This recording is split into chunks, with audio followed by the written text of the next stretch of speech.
Hello, and welcome back to my channel. If you are new here, my name is Layla, and today we're doing another subscriber financial review. A couple of things before I get into this email. First would be that I do offer one-on-one sessions, so if you are interested in learning how to budget, learning how to save, guidance on choosing a debt payoff plan, as well as accountability just in general, then definitely check out my packages that I have available. Otherwise, if you're interested in something that's more self-paced, or you can do it on your own time, but similar topics, so budgeting, saving, and paying down debt, then definitely check out my debt-free blueprint course. I will have the link to both of those in my description box. Let's go ahead and jump to it though. Okay, she said, about me. I'm 26, no kids, living in Orlando, Florida. In a relationship, but still living at home. I dream of retiring at 45. Since I lived at home through college and haven't left, my necessary bills are pretty minimal. Only about half of the budget provided below are necessary, so I do spend pretty freely on myself. I have had a pretty good grasp on my money all my life. I'm just kind of looking for a different perspective. I don't carry any credit card balances, and the only debt I have is my car. I am currently just doing minimum payments because the interest is so low, and I don't think it makes sense to pay extra on it when I'm making more, leaving that money in a high-yield savings account. The past year, I've been casually looking at houses to buy, but these interest rates still rising has kind of scared me out of the market. I plan on staying home until I either move out with my boyfriend, which wouldn't happen for another 1 to 2 years, or buy a house by myself. The problem is I don't have very much liquid cash outside of my retirement account, so for mortgage approval, I'm probably looking at like $300K with a 3 to 5% down payment, and that's just kind of not enough for the ideal area I want to live in. Currently investing about 16% of my income between my 401k and Roth IRA, about 26% including my match.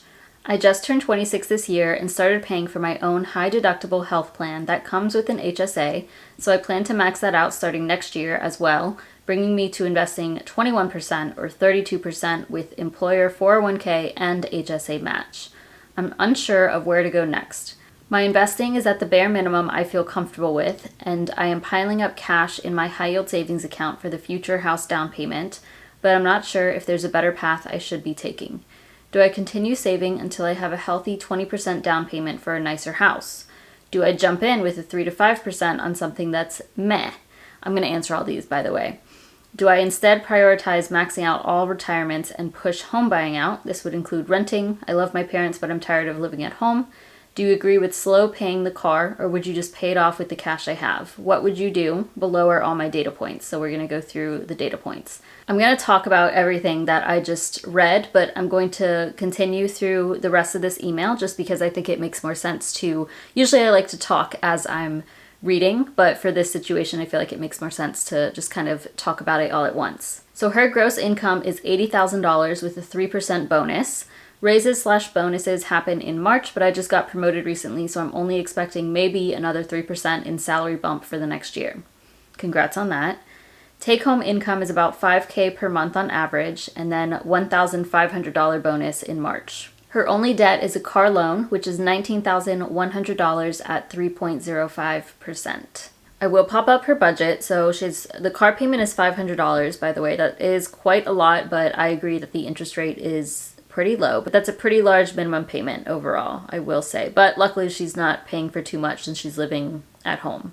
Gym, personal trainer, that is a lot of money, $456, but I understand that, if that's how you're going to work out, then that's fine. Maybe if you do end up purchasing a home or you end up going on your own, then this is something you may have to cut back on, and you could just keep your gym membership and hold yourself accountable, do your own workouts and such, but I think it's fine to pay for a personal trainer. Phone bill, $100. Not sure if that includes financing a phone, but if that's just for yourself, that is really high. I'm going to plug Mint Mobile here. Y'all already know, mintmobile.com/debtoverit, and you can pay as little as $15 per month. So something to consider. So food out is pretty high if we look at her groceries as well. So groceries plus food out just for yourself being that much is quite a bit of money. I spend a lot on groceries. It's, usually around $400 per month. That's because I am happy to spend, I cook the bulk of my food. But with that being said, if she's spending about the same on groceries, $350, And then she's also spending $250 on food out. I would be careful with that, especially if you're going to move out, probably something you'll need to work on. With the groceries being that high, I'm wondering if a lot of it is ending up going in the trash, because yeah, $250 for food out in a month is just quite a bit of money for one person. Fun money, $100, and then all of these that are highlighted in this bright blue color, sinking fund contributions, and I don't include that money in the savings amounts below. Those look good, so let's continue with her savings and investment, like basically her net worth. In her 401k, she has $67,984. That is so good. Y'all, she's 26 years old. Am I right? 26. You're killing the 401k, I will say that much. So keep that up. I think you're investing a great amount into the 401k, keeping up with that match, maybe a little bit more. Roth IRA, $26,264. That's also a really great balance to have at 26 years old. Her brokerage account, $2,928. Planning on selling this to use for a down payment. Not really sure why I decided to open this, LOL. But haven't contributed in a few years, so it's just sitting there moving with the market, all in VTI. Okay, that's fine. If you want to use it for the down payment or whatever else, then I think that makes sense. And I'm glad that you've had it in there for quite some time, so you won't pay any like short-term capital gains tax. It'll just be a little bit lighter on the tax end. HSA, $650. I just opened this with my high deductible health plan. The $650 is my company's prorated contribution for the year, as well as some incentives we get for taking a wellness exam. We'll be allowed to invest anything above $1,000 once I get there, which should happen early 2024. Emergency fund, $10,000, amazing. And then she has down payment savings of $15,073. That's the whole email. Obviously, this one's a little bit different than the bulk of these videos because she only has her car debt and just there's not too much going on that is working against her. She has just a lot of options, basically.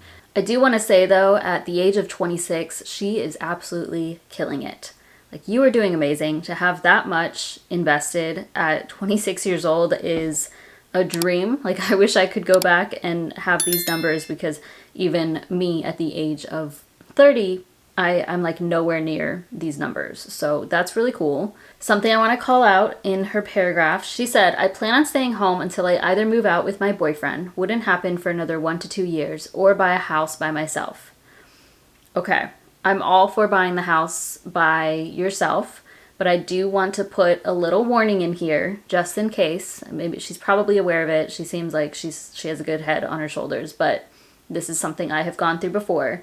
If you do plan on moving out with your boyfriend, like I don't know if that's an apartment or buying a house together or what the case may be, but just be really careful with that. If you do decide that that is going to be a home with your boyfriend, that's not something I recommend. And what I mean by that is I don't suggest going in like co-signing on any sort of debt. That is something in the past that I have done on a car. That is number one, my worst financial mistake, like tops anything. Even if it wasn't that big of a financial loss to me, the emotional side of it, the stress side of it, just dealing with that person for longer than I needed to was absolutely awful. And that was a car. And I know people who have gone into houses where they were not married to their boyfriend. It was just their boyfriend. And then they broke up. And it gets very complicated. It gets very messy. It's very emotional. So don't recommend that unless it's a situation where like it's just your house or it's just his house and your name is not on the others until you're actually married and you're like paying like half of it or whatever the case may be. That's what I do right now. The house that I live in is my boyfriend's house, but I just pay for like my portion of living here. And overall that I just feel so much better with that because if something were to happen, then I can just leave. You know, there's no way that I'm tied to this legally. She probably already knows that, but I did want to say it just in case, but also for anybody who may be watching this or listening to this and is in a similar situation. Just please be careful with that. We're going to come back to talking about the decision around moving out in the house and all of that. But I do want to talk about her wanting to retire at the age of 45. So she's currently 26 years old, and that means 45 is about 20 years away for her. So I did go ahead and plug in what she's currently investing to see what that would look like 20 years from now. At the time of her sending me this email, the amount that she had invested in her 401k as well as her Roth IRA comes to a total of $94,248. So that's what we're starting with.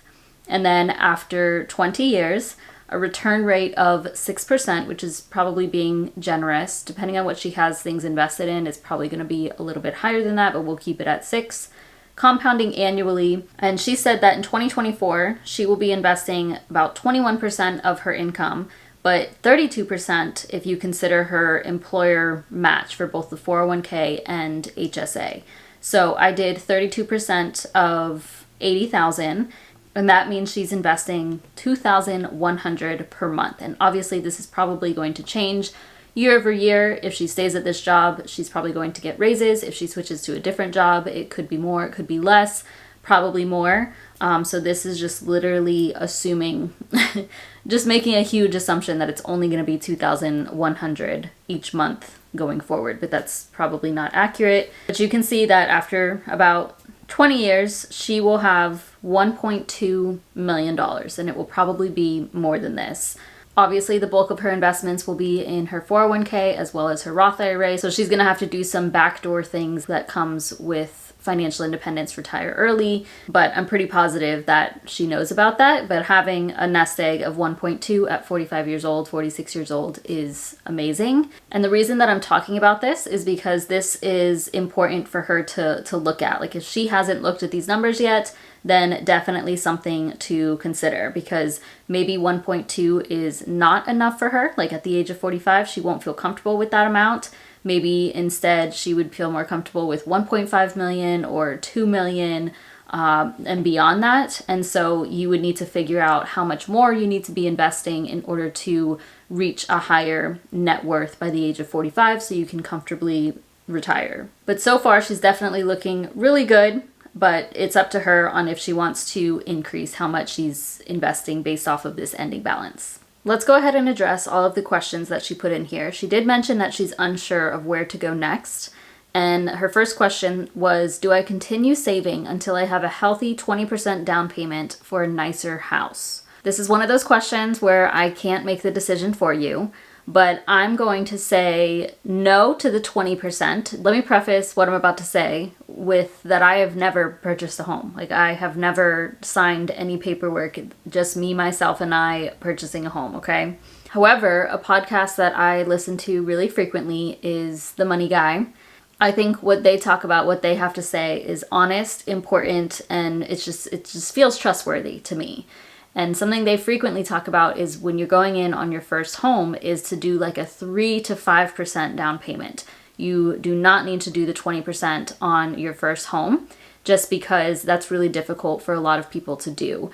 And I can link some episodes where they talk about this because obviously they're going to explain it better and go into more detail. But because of that, if I were to go into a home right now, I would not be putting 20% down considering it would be my first home purchase. And I think there's a lot of truth to that because saving a 20% down payment for a $300,000 plus house, that's a lot of money. That's going to take you a while. The other thing is that doesn't leave money for like 20% it's good to put that as a down payment. Of course, you avoid PMI and those things. But then on top of that, you probably should have more saved in case you need to pay for things for the house. And so that makes it even more difficult to purchase your first home. So my answer to that would be no, do not save specifically for a down payment, but I think you should continue to save for your house. Not the down payment, but just what comes after purchasing the house. Currently, she has over $15,000 saved for a down payment. This is on top of her emergency fund and obviously on top of her other assets. So $15K specifically for the down payment, and that is 5% of a $300,000 house. So that's good. She already has the 5% set for a $300,000 home.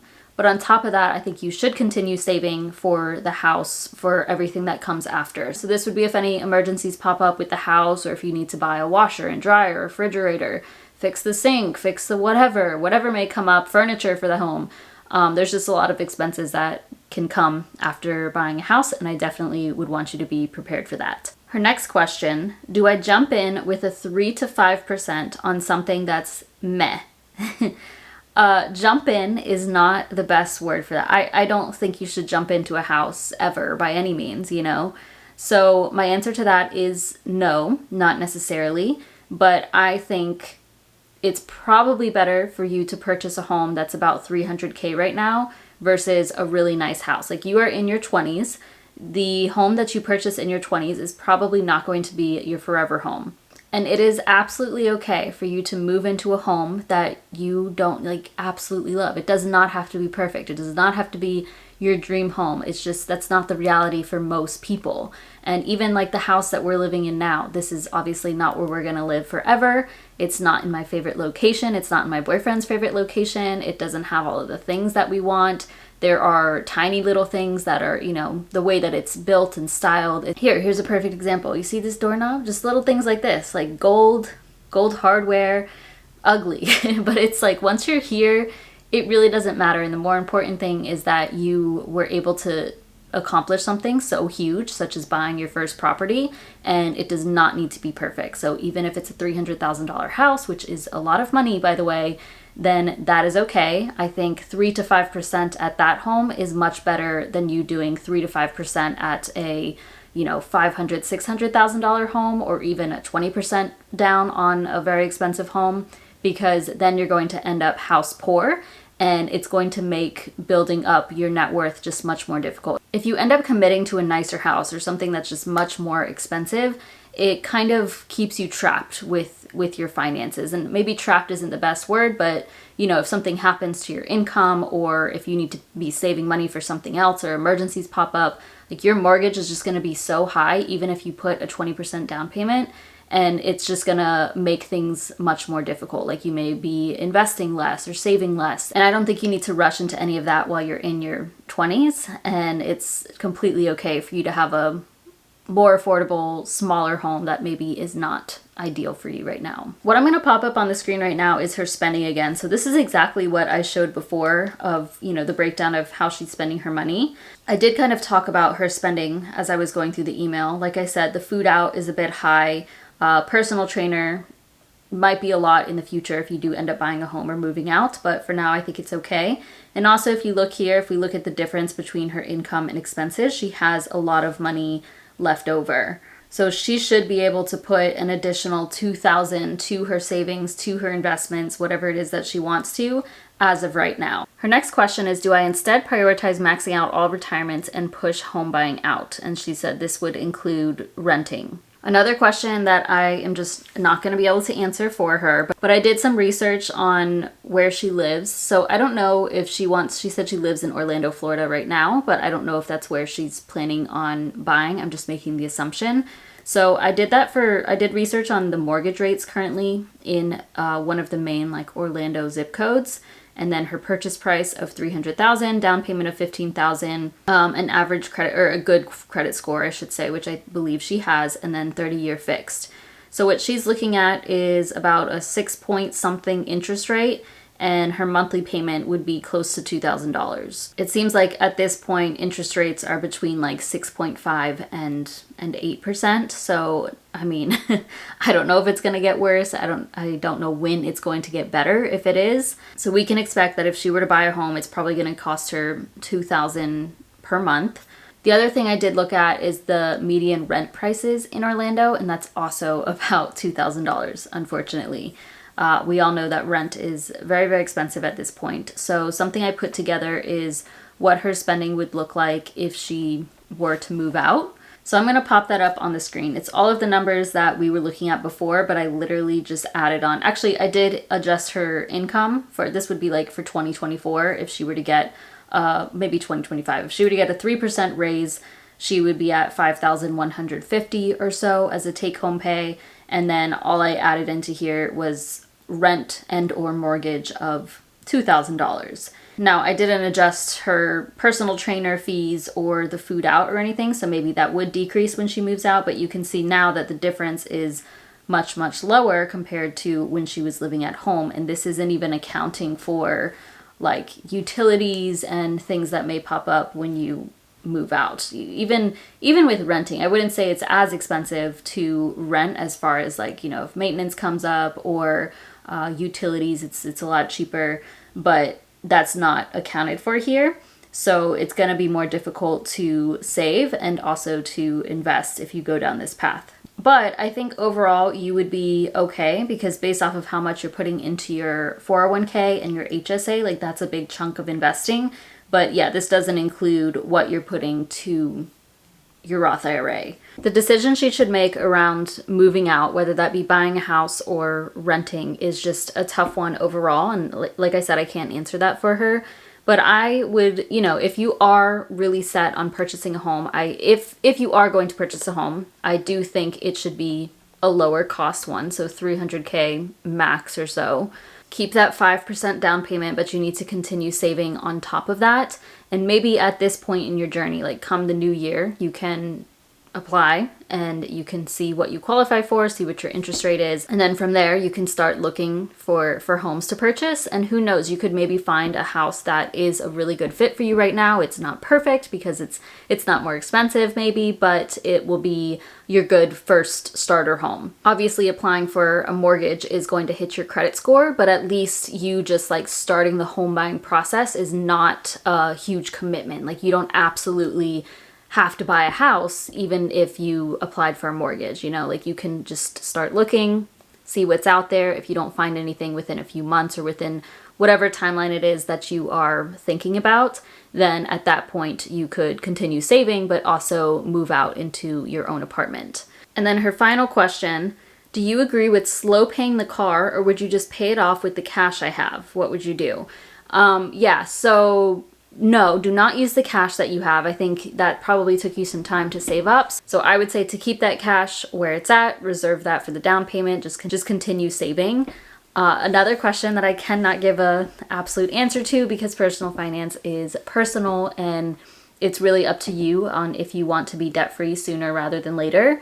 Your minimum payment is a lot of money. $500 is a lot of money. Like I said, I don't think you should use your savings to completely pay off the car. You can at least just make extra payments. That's what I would do, just because when I think back to paying off my debt, obviously now I am debt-free, which is amazing. It's truly such a cool thing to be debt-free. Like I can't explain it. It has literally changed my life, and I am so glad I decided to become debt-free instead of, even if it would have been better to buy a house or to invest money. I am just so grateful to be at this point. But with that being said, the best point in my debt-free journey was when I paid off my car. Like I feel like that was just a game changer for me for some reason, because even I was talking to one of my clients the other day because she recently paid off her car, and I was saying, oh, that was like my favorite. I loved having my car paid off and still having it paid off. And even, especially at the beginning when it first happened, but even still, I'll get in the car and I'm like, oh, this is mine. Like I own her, like this is my car.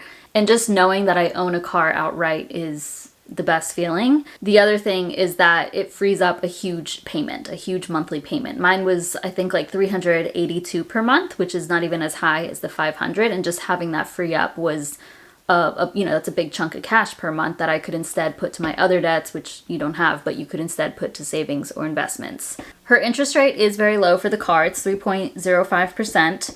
And if she were to just pay the minimum, the $500.57 per month on her car, she would pay it off by about March 2027. So that's not too bad. The interest also wouldn't be that much money. It's about $2,000 that she would be paying in interest throughout the rest of the loan. So obviously nothing crazy there. But in my opinion, I think it would be a nice thing to do before you move out. Like if you can, or at least be very close to having it completely paid off by the time you move out, because $500 per month is going to go a long ways when you're on your own. Like maybe if you can just do an extra $500 per month until it's paid off. Let's see what that would look like. Yeah, that is personally what I would do, like a little bit of everything. So if she were to do an extra $500 per month to her car, so about $1,000 total per month, she would pay off the car by June 2025. And, she may move out in 2024, but at least soon after she would be car debt free and then free up $500, which will make a big difference when you are on your own. That's my answer to that. Personal finance is personal. I cannot make that decision for you.